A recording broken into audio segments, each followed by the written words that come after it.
Ini makanya kalau di tarekat Naqsyabandi Al-Khalidi itu ada namanya suluk. Suluk itu kan zikir itulah kerjanya itu. Nah, tapi zikirnya itu zikir khafi itu yang perbanyak. Memenuhi 7 latifah. Ya, di latifah qalbi, latifah pertama 5.000. Udah mutar-mutar tasbih aja kayak gini nah. Itu 5.000. Mutar-mutar tasbih. Bagaimana 5.000 yang di sini aja itu. Nah, sudah pindah lagi kepada latifah berikutnya, latifah ruh. Pindah lagi ke latifah sir, pindah lagi ke latifah khafi, pindah lagi ke latifah akhfa, pindah lagi ke latifah nafsun natiqah, dan terakhir pindah kepada latifah kullu jasad. Itu yang diputar, yang dikerjakan terus menerus itu. Dan ini saya pikir itulah diantaranya tawaf itu. Ya, kayak orang pergi haji kan tawaf. Tawafnya di mana? Di Baitullah. Keliling. Berapa kali? 7 kali. Keliling. Jadi yang namanya tawaf itu mengelilingi Ka'bah. Yaitu 7 kali putaran. Di mana? Di Mekah. Itu syariatnya. Ya.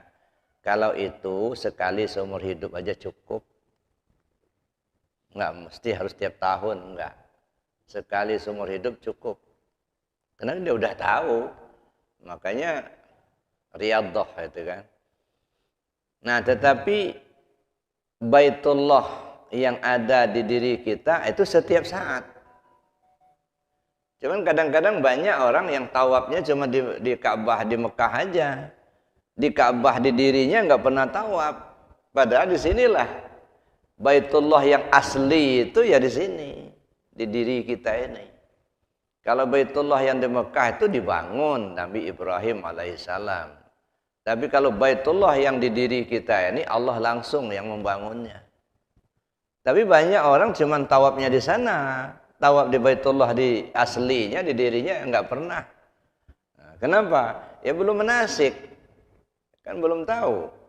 Ya menasik dulu, nah, baru bisa tawaf di situ, baru tahu caranya. Nah, menasik dalam konteks takabah yang ada di diri kita ini bahasa tasawufnya talqin zikir. Itu ibarat manasiknya.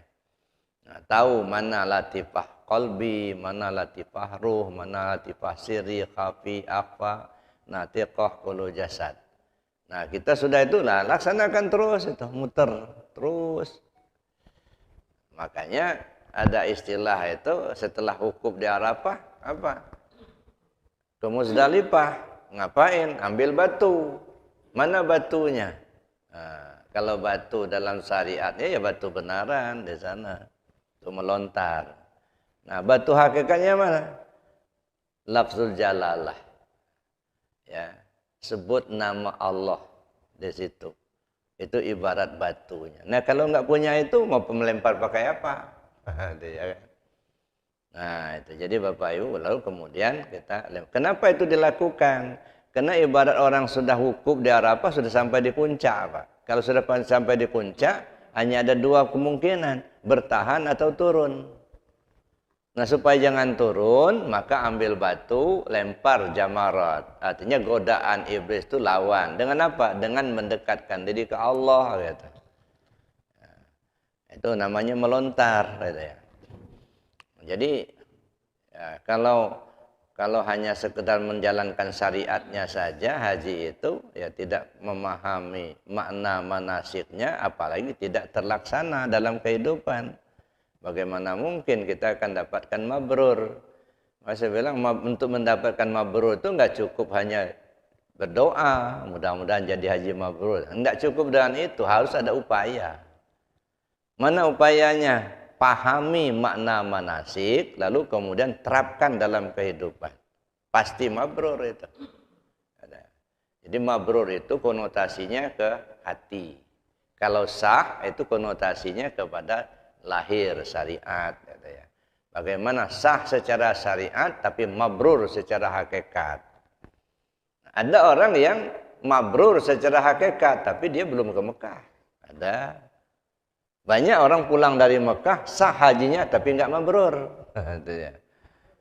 Oleh karena itu Bapak Ibu yang saya hormati, kembali kita pada yang saya kemukakan tadi,